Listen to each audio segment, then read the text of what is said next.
welcome to the MessianTics podcast, a podcast about all things Messianic Judaism. Each episode, we will be sharing our opinions as we tackle some of the biggest issues in Messianic Judaism. Now, here's your hosts, Rabbis Eric, David, Jonathan, and Toby.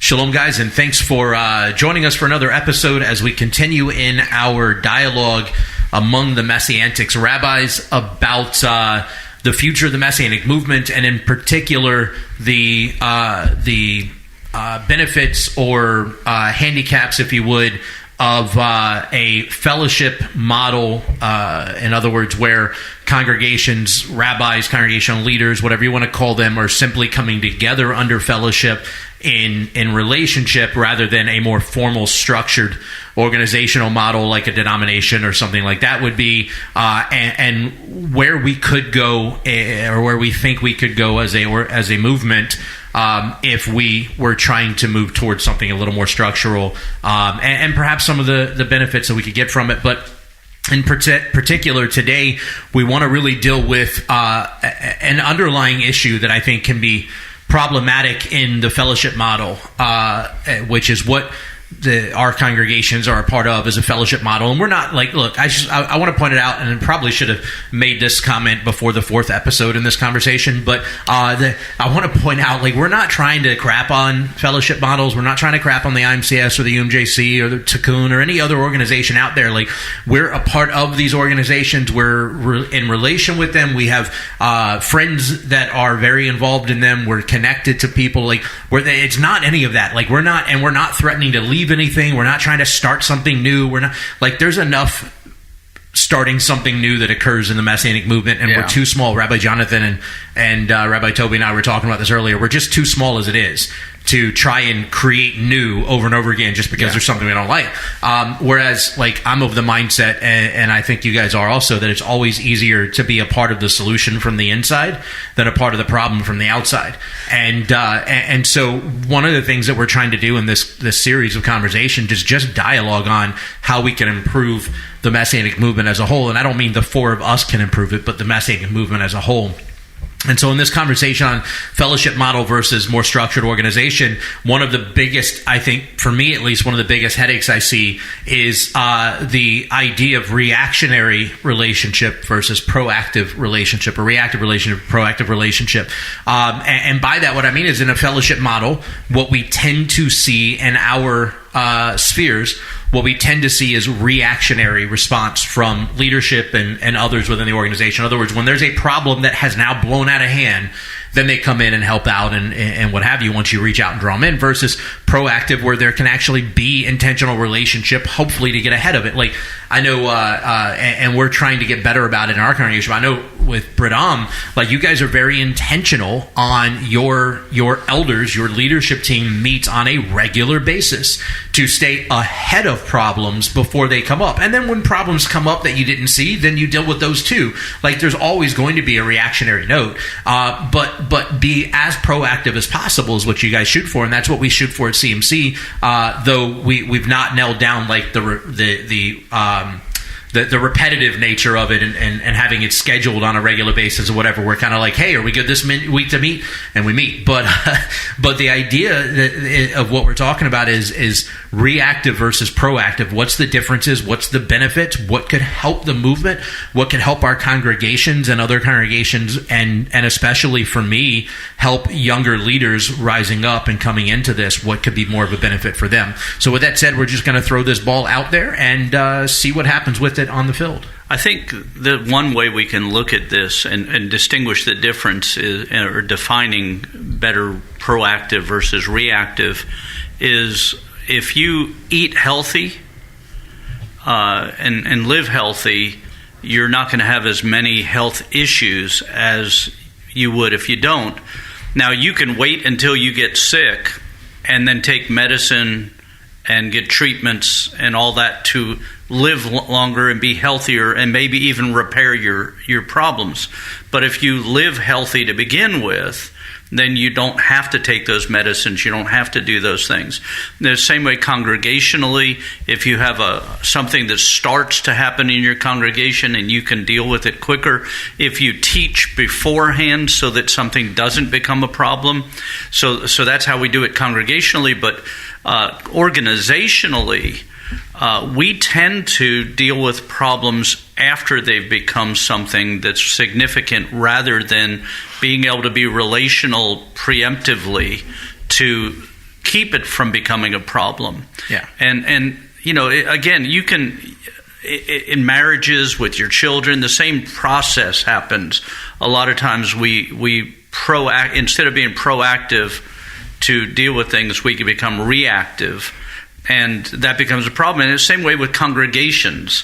Instead of us starting congregations with leadership men, I actually I have been involved in starting 7 congregations.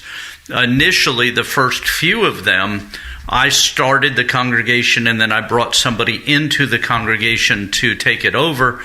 And what happened then was people were comparing the new person to me, and that brought its own set of problems and went on. But even at that congregation really had to start on its own without support, without the leadership. And then if it survived long enough, then you could join the organization. If you lived for 2 years, you could join the organization. After a while, I started to think, no, when we start a congregation, we're going to put the leader there and we're going to support them. We're going to help them so that you don't have that initial transition and change of leadership very early in a congregation, which brings its own problems, and try to proactively or preemptively do that, which is really, in a big way, how MessianTics started. We were thankful that we had a little prayer group and Bible study was going on when Rabbi David and Rebitz and Danielle felt called to that area. We supported their starting the congregation, so they had some help, some people praying with them and so on. But Rabbi David has been the leader there for the whole time, so there wasn't a transition phase that went as one went out and one went in. So we preemptively dealt with that problem rather than waiting till after and reacting and then trying to fix the changes that go on. The same way it can be done organizationally if we actually start thinking ahead and working this way so that we support a new rabbi when he goes into a congregation, support them financially if we can, or at least back them. You know, when Rabbi David's congregation started and they needed a building, our congregation signed backing their rent. In other words, if they couldn't pay the rent, we were willing to stand up and take care of it for them.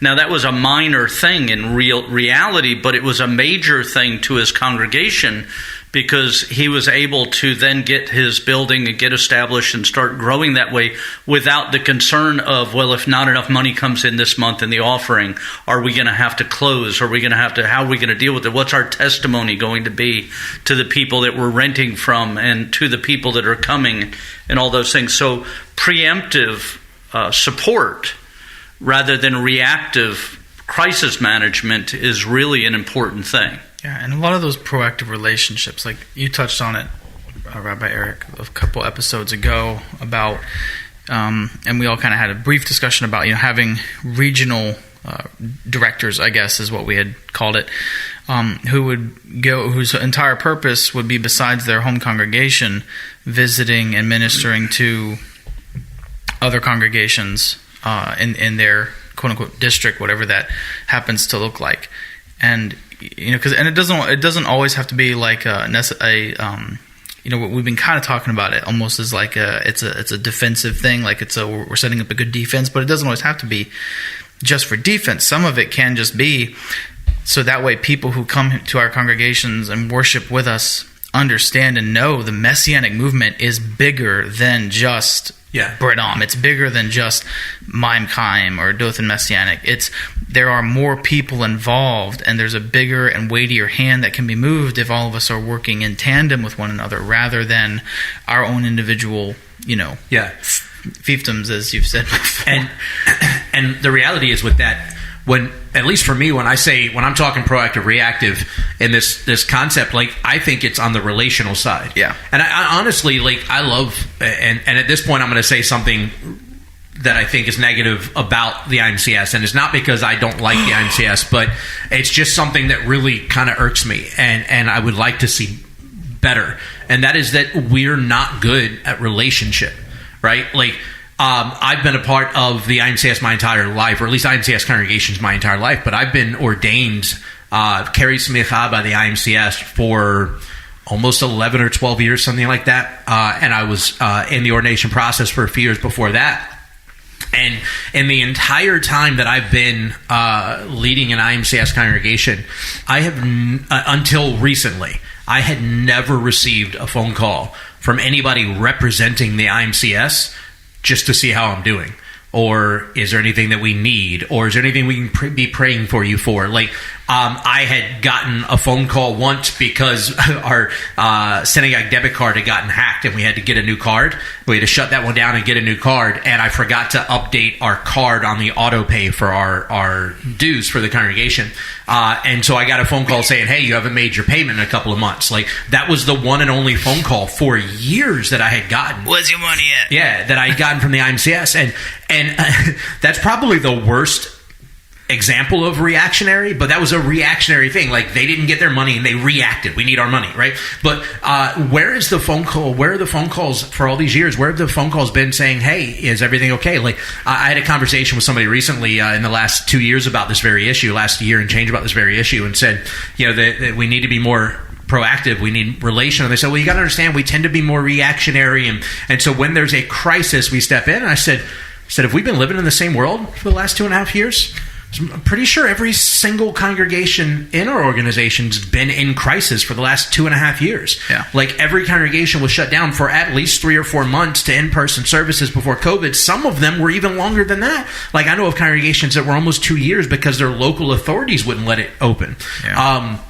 And so we've been in crisis mode for 2.5 years, all of us. So where were the phone calls? Where were what's going on? Now, at least in our area, I'm assuming you've gotten similar calls. Like, Rabbi Michael Stepikoff now calls me, probably every 2 or 3 months. Hey, just out for a walk. Want to give you a call, see how you're doing, which has been awesome. Like, and I think that's what it's about. Where's the relation? What can we be praying for you for? Is there anything you need? How are things going? Is there anything substantial happening in your congregation? Like, I would love to see us to learn how to rejoice with each other, right? We're really good. This is one thing we're really good at, is mourning with each other. Like, when our building was demolished in the hurricane, when the congregation of Fort Myers was demolished in the hurricane, when rabbis have died, like, we're really good at mourning with each other, right? And we're really good at covering things in prayer that are brought up. We're really good in that.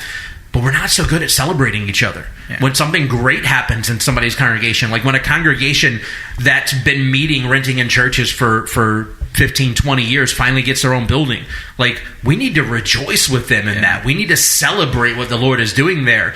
But I've also, in those situations, heard people go, well, that didn't happen in my property. Like, that didn't happen in my synagogue. Why is it my synagogue's been here longer? Why isn't that happening for me? And that's really this proactive versus reactive thing, is that we tend to react and respond when something bad happens, and almost to the point where the purpose of the organizations are to react when something bad happens, and we really need to change that. And you know, it's I didn't go to a national conference last year, and I explained why I didn't, and it was because the last couple of years we've had so much bad happen. We've had 9 key people in our congregation pass away, several really good friends pass away, all kinds of problems with hurricanes, with different things going on. And I knew that particular conference was going to be contentious. And I told the people, look, I just don't want another battle right now. I don't want to fight another fight. I've had enough fighting for the year. I'm going to sit this one out and just let it go. But I think that maybe if there was more proactive relationship and checking and things going on, I wouldn't have felt so wore out in the battle as if I was fighting by myself instead of being part of a larger group that was fighting together.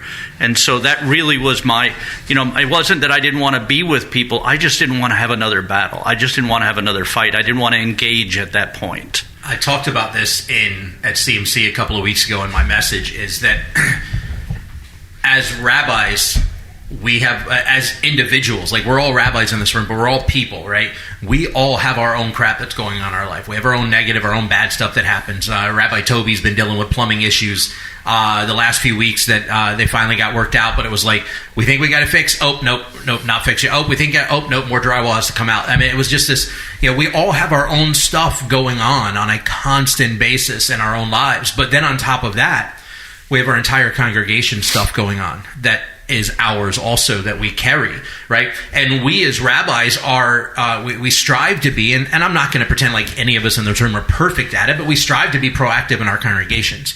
Like, I strive to communicate and check on my people on a regular basis and try to solve. My wife is way better than I am at it. I'm going to give her props on that.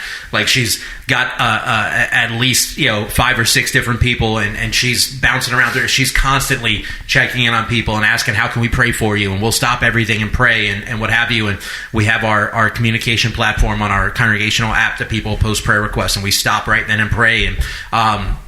And that's all wonderful. We try our best in our congregation to be proactive. But one of the things I've talked about in our congregation is, like, what the congregation doesn't see is that I'm carrying my crap, but I'm carrying all of your stuff too. So yes, each of you individually are carrying your stuff as an individual, but you need to be praying for and covering and checking in on your rabbis and your worship leaders and your rebbitzins, because they have their own individual stuff, but also all of yours. So in a congregation of 100 people, right, I'm carrying my stuff and dealing with what is going on in my home and what's going on in my greater family, but I'm also carrying 100 other people's baggage too that I'm covering in prayer, and it wears down on us, right? And like Rabbi Eric just said, he went through all this stuff for a year of just constant battle over and over and over again, carrying that, his stuff, the congregation stuff, friends and family that have suffered and had losses and what have you.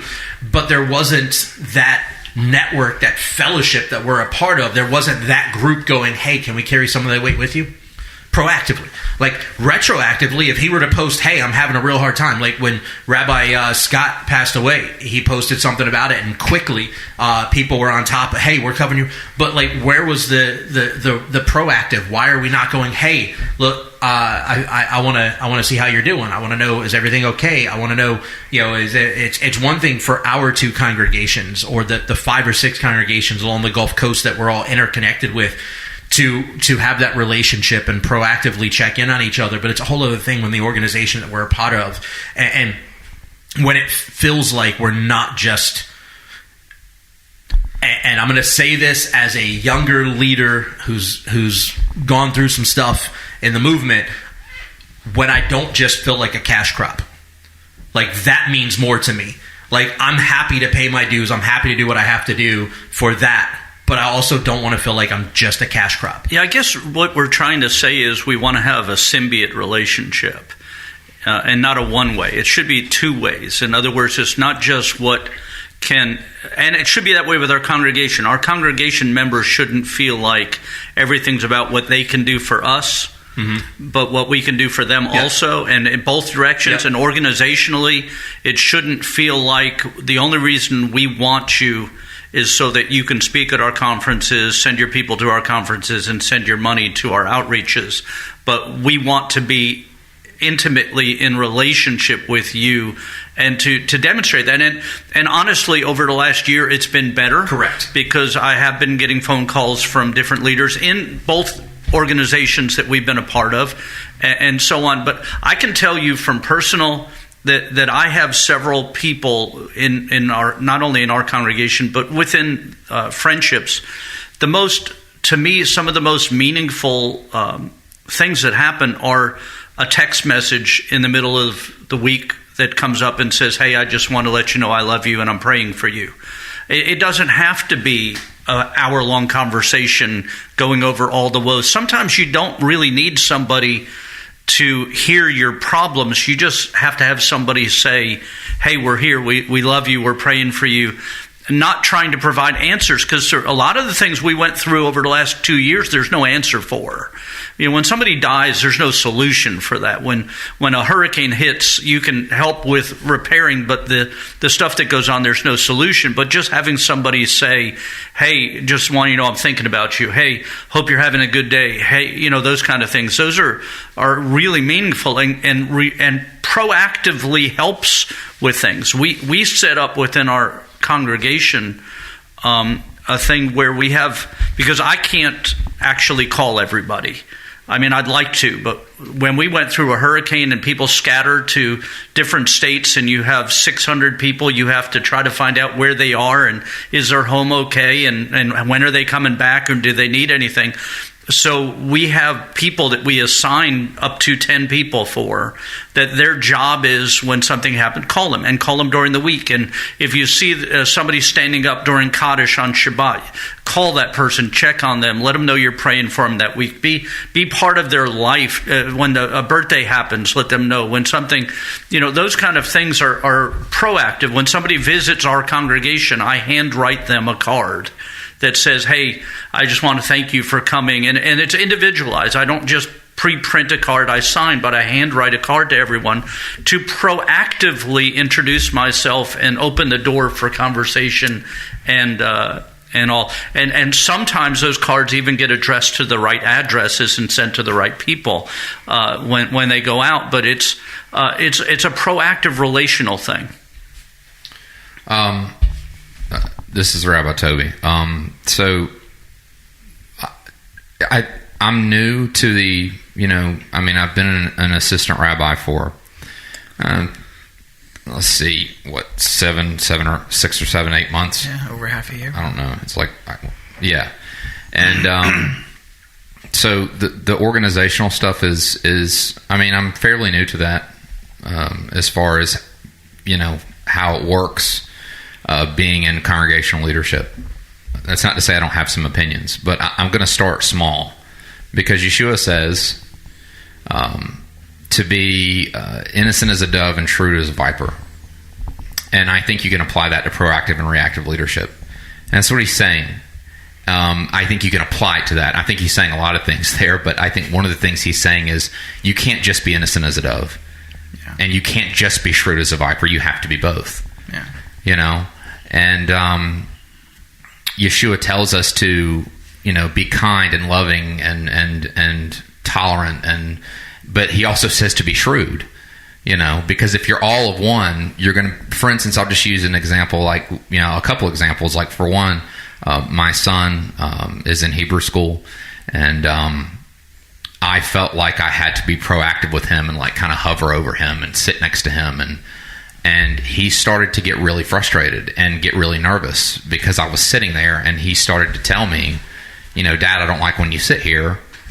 I can do this, And my wife and I had a conversation. Brooke's like, you do have to let him.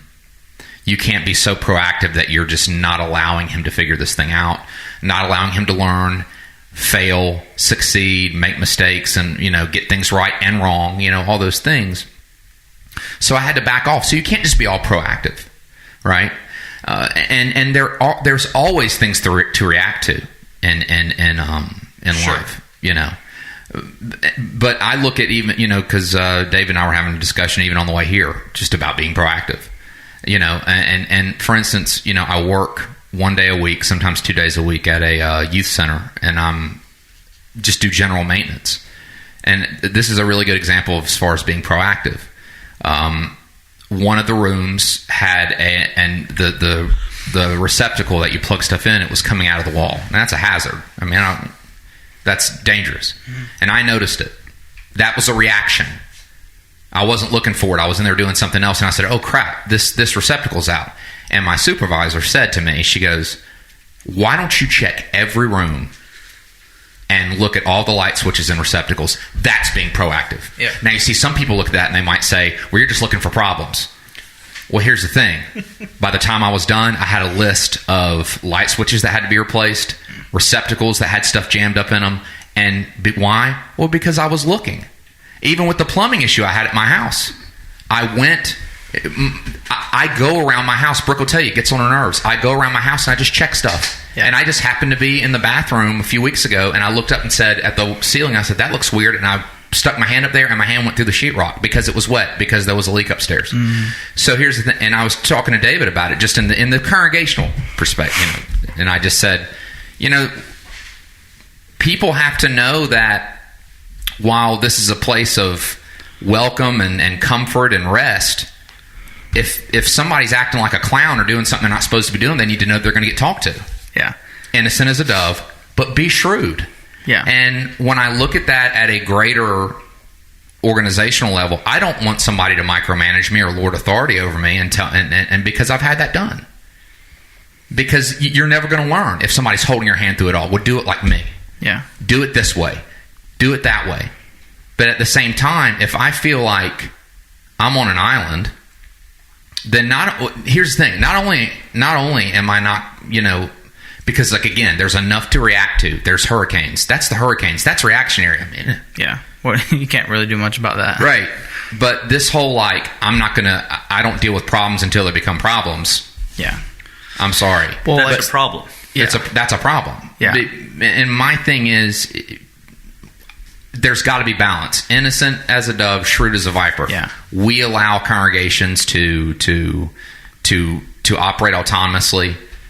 It's great to not have somebody calling you all the time saying, "Oh, I saw this on your service. You should be doing this. You should be doing that. You should be doing this. You should be doing that. Well, you're not doing this. You're not doing that." Yeah, I think and that's a problem. There can be a difference between being proactive and nitpicking too. That's what you don't want. That's too proactive. If you get too proactive, you are going to nitpick, and everybody's going to feel like they're in the principal's office when they talk to you. I would argue that nitpicking isn't proactive at all. It's just annoying. But Yeshua says, I think what Yeshua would say, is I think ultimately what Yeshua and what he did is he called spades. Yeah, sure, call it what it is. And I think that we would help. I think it would help a lot of congregations if they were checked on more regularly. Yes, and I think because it just to have wisdom on one of the most difficult things to deal with in congregational life. I think as the short time I've been a congregational leader, the thing that gives me the most stress, causes me and my wife to sleep the least at night, is internal conflict. And we've gotten you're doing this because you're friends with this person, because I am friends with certain people in the congregation. Some people I'm really close to, and some people, I love everybody, but there's some people I'll sit down and eat lunch and have a great time, and some I just don't connect with them. Yeah. But I've gotten and it would be great if I knew I could say, hey, listen, I need some wisdom here, and it would be great if I don't expect, one rabbi in the IMCS to have a beat on every congregation. It's impossible. But if there was somebody assigned over regions or sections, and they had a conversation once a month, then I think that would be another wellspring of advice and wisdom that we could draw from. And because I think oftentimes when we're in leadership and a problem comes up, our first response is, well, we have to deal with it. And because I think there's not something beyond us or outside of us that we feel like we can reach to. And I think if we knew there was something there, I think that we could get that, if I'm making any sense, Right. And sometimes I think that, when we have people visit us and a speaker that's coming to visit our congregation or a worship leader that's coming to visit our congregation, I almost always, I try to every time, but I almost always ask them when we're sitting down after service, okay, best thing, worst thing. Give me a critique. I want to know what was your favorite thing about our congregation and what we did, and what was the thing that we should change, what, in your opinion. Now, that doesn't mean we're going to change something, but I want to have somebody from outside, because when you're inside, you don't always see everything, but from the outside. And if we had somebody organizationally, and I'm not saying even denominationally, but organizationally, even as a fellowship group, that would come visit our congregations. And if they did it regularly, if they came to our congregation this month, and then 6 months from now they came again, and they saw something was dramatically different, or maybe they see something going on that we're blinded to because we're dealing with something else, and they could say, hey, did you see this person did that, or did you see this person did that, or maybe this happening, or did you notice that the lights aren't working, or do you notice that, because there's things we just don't see, and sometimes we don't tell people we're in need of stuff, so we let things go awry because we don't want to say we're in our minds failing, even though we're not. Where if somebody from outside looked in, they might say, hey, I see that this is your projector is dim, and I know this thing's cost $1,000 or whatever. Could we help you as an organization to replace it? Or maybe somebody in the group has two of them and isn't using one. Yeah. Maybe we can help you out with that for a while. I have an example to speak to that. I was, and I'm not going to mention names, but my wife and I were, it was during a period of time we were between congregations almost 10 years ago, and we were invited. It was around that time, but it was about 10 years ago. I don't know if we were at a congregation or if we were between, but it was around that time. I think we were actually still at a congregation, but we were invited by a rabbi and a rebbitzin that knew us, that we had done ministry with before. They invited my wife and I to come lead worship with them for a youth workshop they were doing. This is a rabbi and a rebbitzin, very well respected. We love them very much. So they invited us to go with them. They said, they paid for our flight. We flew to this congregation that they were going to minister to, and they said, we want you guys to lead worship. So Brooke and I led worship, and we spent the whole day with their youth. And so did this rabbi and rebbitzin. We were just with this youth their whole day. And then the next day, we had lunch with the rabbi of the congregation we were visiting and the youth leader. It was the rabbi, rebbitzin, I think it was an elder, the youth leader, me and Brooke, and then the rabbi and rebbitzin that invited us, and we're all talking. And basically what you described, Eric, is what happened, because they asked us, and I wasn't prepared for this. I thought we were going there to minister, but they asked us, the rabbi of that congregation asked us, who came to visit, they said, is there anything that you see as outsiders coming into our youth group? Because they had a big youth group. They had like 30 kids. Oh. They said, what do you notice? Is there anything that you notice that you think should be improved? And Brooke and myself and the rabbi and rebbitzin that came with us, we all agreed there were issues that we saw. Like, for instance, there were parents that were coming and just hanging out. There were parents just hanging around. And they were kind of interfering. And the youth leader was not really able to really kind of do everything he needed to do, because there were parents that were kind of like running interference. Yeah. And there was a couple other things we brought up, like, Jewish and non-Jewish stuff that we felt like there was a bit of a, there was just some very good points made. But the thing about it is that I remember the youth leader really reacting like, wow, like I never saw this stuff. And I watched this rabbi turn to his youth leader and said, you've got to get a hold of this youth group and tell these parents that when they drop their kids off, they need to go. I'm not saying that, again, it's not a hard and fast rule saying that parents just, but like Brooke and I did, we told parents like, hey, listen, let your kids kind of hang out with their peers stuff, because if you're around, they're going to act differently. I mean, and that's just the truth of it. Yeah. But we noticed this one situation when we went to this place, these parents were just kind of like there. And I was like, are they youth leaders? Like, no, they're just parents. They just kind of hang around. And I'm like, yeah, I don't know, because they're like they're really running interference on things. And I'm just saying that's an example. Yeah. Even though we weren't in an official position to come do that, but I'm just saying that it's amazing what a set of eyes outside who's not, but is still connected to you through the organization and through the movement can come and say, hey, here's some things you might not come in and say, this is wrong, this is wrong, this is wrong, this is wrong, but like, hey, this is some things I noticed. Take a look at that. Yeah. Right, and that's why I do the best thing, worst thing. Whenever anybody comes in, we sit down over Oneg or whatever by ourselves, and best thing, worst thing. And that, again, because I want to proactively catch something, and I'm not going to, because I don't always see everything, and my wife isn't going to see everything, and the youth leader won't see everything, and the worship leader won't see everything, and the chazan won't see everything, the children's program people won't see everything, but someone outside that's watching. And the reality is, if you're a first-time visitor at somewhere, you notice stuff, because you're looking Is this a place I'm going to be? Is this a place I want to be at? So you're actually critiquing, is this home for me? Do I like the worship? Do I like the style? Do I like, were the PowerPoint words right? Or did they, all the things that go on that you're looking at, even to the place, are the walls clean? Are the floors clean? Or, is the carpet clean? Or, where is this? Did they tell people, the new people, where the bathrooms were? Did they, all the things that are really kind of important, but we're so busy getting ready for service or preparing or even praying to so that we can be anointed during the worship or the message or whatever, that we're not looking at those things. So having an outside set of eyes, especially an outside set of eyes that have the experience of being a rabbi or being a leader, that can look and critique from that direction, is of tremendous value proactively. To stop, because if, like Rabbi Toby was just saying, in a youth group, you can lose all of your youth because of a bad situation that could have been mitigated before it becomes that. Because those outside eyes can see dynamics, because we saw dynamics that the youth leader was just used to.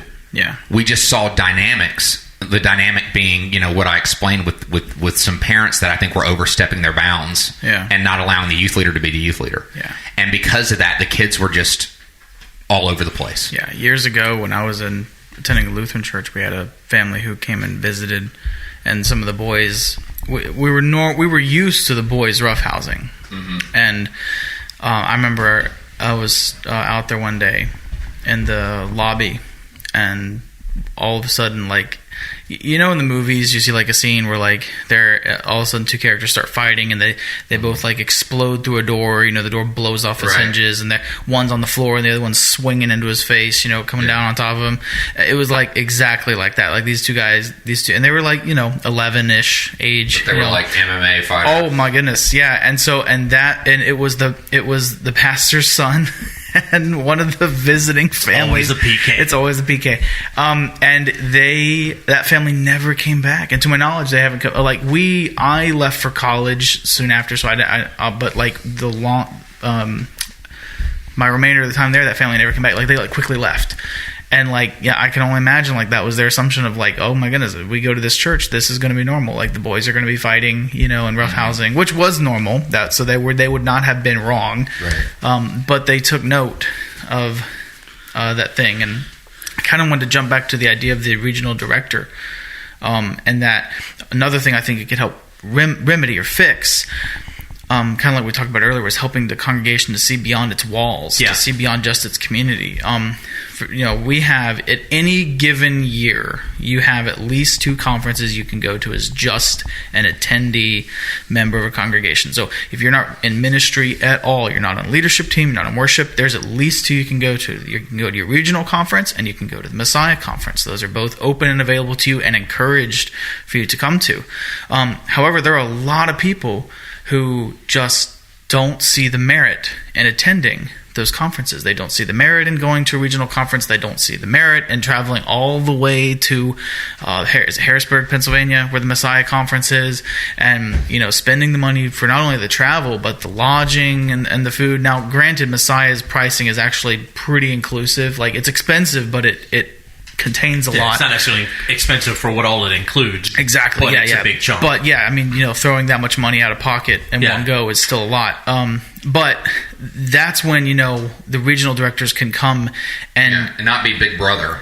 Yeah, not be Big Brother, but kind of come and say hey, we've got this coming on, and really kind of deliver the idea of coming to events outside of your congregation, coming to events that are going to put you with other believers, other Messianic believers who practice this a similar lifestyle to you, who walk the same faith, who believe the same things, and getting you together and helping you to meet people from around the nation and around the world, because and you all can attest to this, being in Messianic congregations now, and even just having been in Messianic congregations well before this as worship leader, Toby, that when people come to the Messianic side of things, a lot of times they will have already kind of crossed over into like I started keeping Shabbat by myself, or I started eating kosher.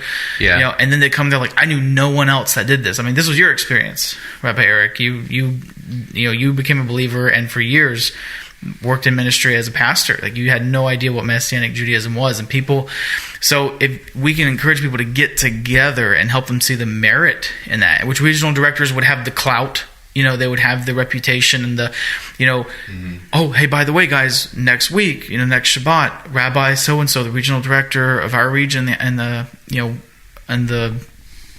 Messianic, whatever, denomination, IMCS, we could call it, whatever it could be, potentially be, hey, he's coming to speak, and he could give a message, and he could also talk about, hey, by the way, if you haven't signed up to go to Messiah, I strongly encourage you to go and, experience meeting, Messianic believers from all walks of life, from all parts of the country.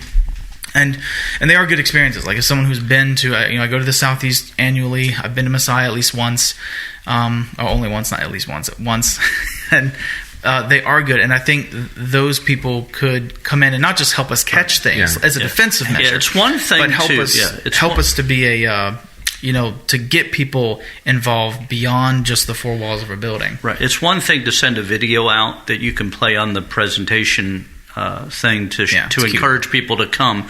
It's another thing to have a real live person that comes. Yeah. But I also think that, now I'm not necessarily talking about a regional director, but somebody from the region that's the representative to the congregations, however that looks. Sure.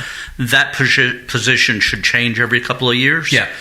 For the same reason, because if you go to a congregation for a few years, maybe twice a year, you get used to looking at it from what you've already experienced. You go in with a preconceived idea, thoughts, concept of what that congregation is going to be. So again, when something becomes normal or regular, you lose vision. Yeah.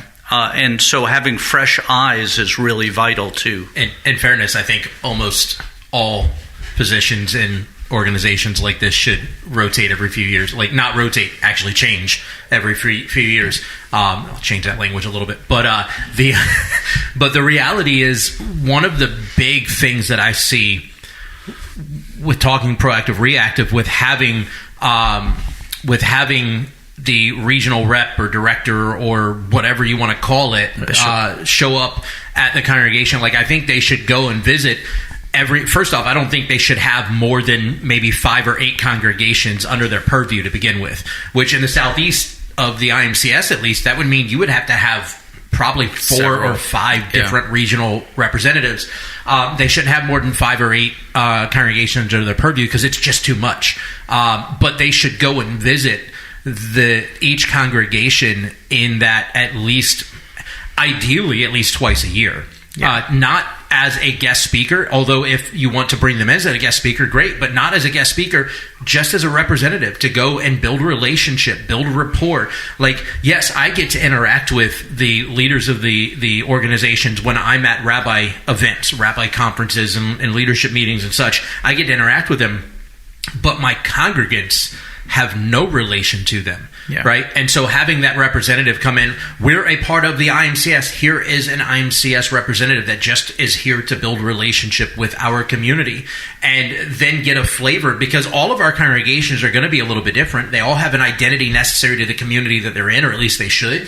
And to that, having the regional representative be able to go in and visit each of these congregations. Now, the only way this works, and in fairness, within at least the IMCS, and the UMJC dues aren't crazy expensive either. I mean, it's a tag, but it's not crazy expensive. But the IMCS is reasonably inexpensive for most congregations. And the only way that this really works is if, in my opinion, we raise dues. Mm-hmm. Because I don't think that it should be obligated that those regional reps spend out of their congregation's budget or out of their own pocket to go do this. The IMCS should be paying for this. They should be going and visiting congregations, and there should be a support structure in there financially to make it possible to pay for their fuel, their hotels, or what have you, so that they can go and do this and be responsible and actually build those relationships. And I think one of the things that we'll see, talking proactive, reactive, is we'll have a lot less necessity for reactive response, because of the fact that the regional leaders, who then report back to the organizational leaders, the regional leaders will actively have a thumb on the pulse of the movement. Right, and that would result in, I know that I have a conversation with my elders on a regular basis. Okay, I know we're part of the IMCS, and I know what they get from us, but what do we get from them? I know we get to go to a conference, but the reality is, even if you weren't a member of the IMCS or ordained with the IMCS, you can go to the Rabbis Conference and you can go to the Southeast Conference without being a member. So what do we get from them? And the truth is, I think that if there was more proactive involvement of the organization congregationally, that the congregation and the leadership of the different congregations would feel more apt to give more money to support the things of the IMCS, the local. Because our congregations give a lot to things the IMCS, or rather the MJAA, does. MJ supports a lot of things in Israel and in other places, and we give money to do that. But very few congregations actively give to the IMCS beyond what they have to pay their monthly or their yearly dues and so on. But I think they would if they felt as if there was a symbiote relationship. We get something, you get something from it beyond a certificate saying that you're ordained, a reactive support if something goes wrong, and those kind of things. That's really what you get from the IMCS, and the opportunity to get an insurance policy from a private agency, maybe. Yeah, if you qualify, maybe. Yeah. So those things are good. And please, I'm part of the IMCS, as Rabbi David said, because we do support it. We are part of it. But there is, and not just the IMCS, but the union and the other organizations that are out there. If there was more proactive, more relational involvement instead of reactive, it would be, it's kind of like your air conditioner. If you change your filters and maintain it, it's going to last longer without problems. If you don't, you'll have problems sooner, more often, and have greater expense. Same thing congregationally. If there's proactive maintenance, spiritual maintenance for both the leader and the congregation, you'll have healthier congregations. Yeah. Healthier congregations means more involvement, more people, which results in more giving, more donations, more of those things. Yeah.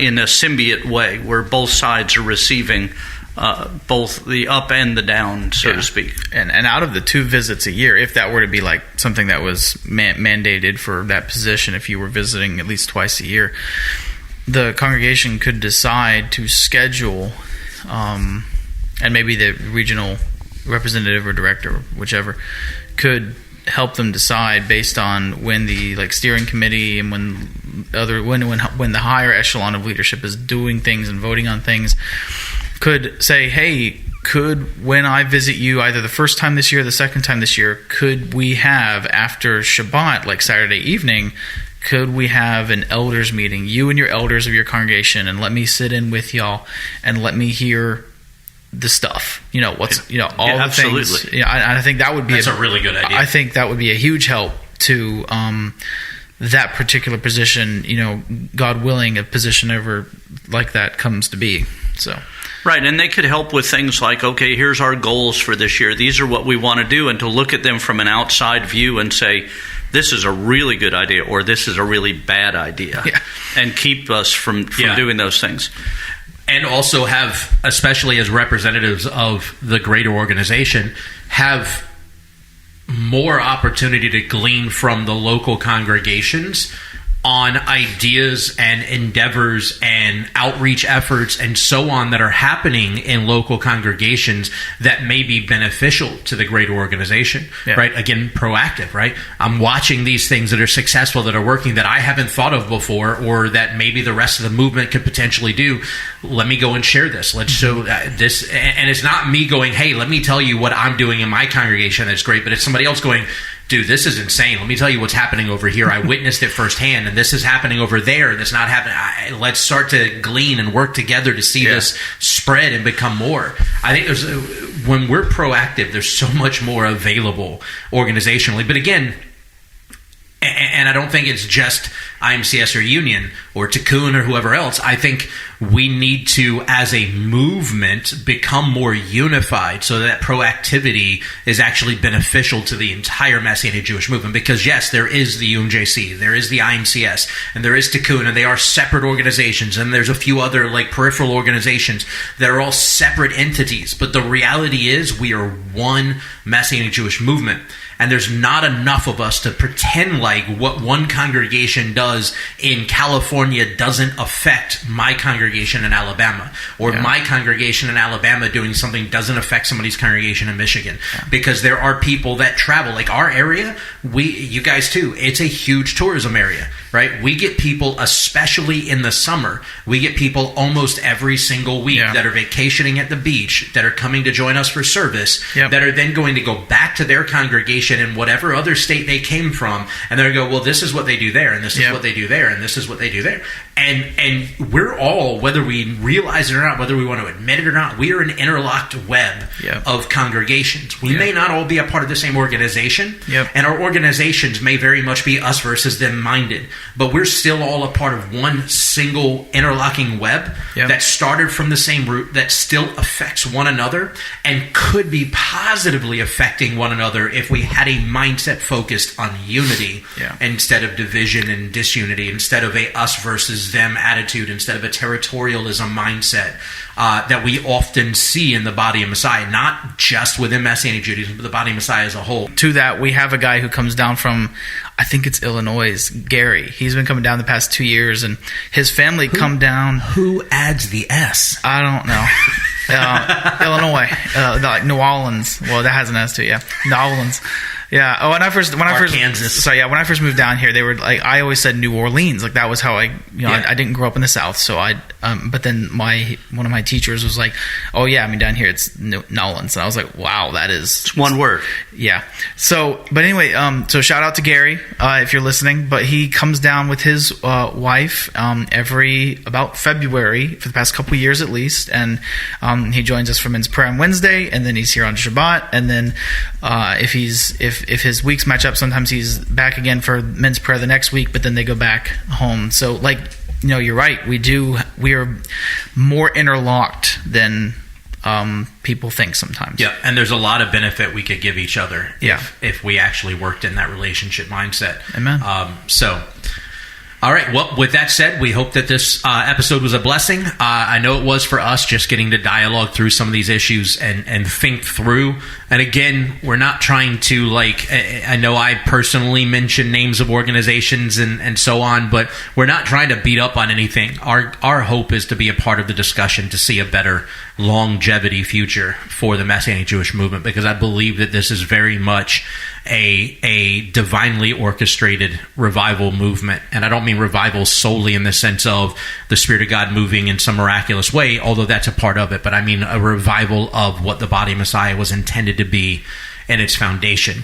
And as we draw closer to the return of Messiah, which we are, as we draw closer to the return of Messiah, I believe the Messianic Jewish movement will have an even greater role to play, and it will be even more necessary for us to be more interlocked and in unity and working together in lockstep rather than pushing each other farther and farther away. And I think that starts with relationship. So with that said, we will see you guys next week. God bless. Thank you for listening to the MessianTics podcast. Make sure to subscribe so you can be notified every time we drop a new episode. And be sure to follow and interact with us on social media at MessianTics Podcast.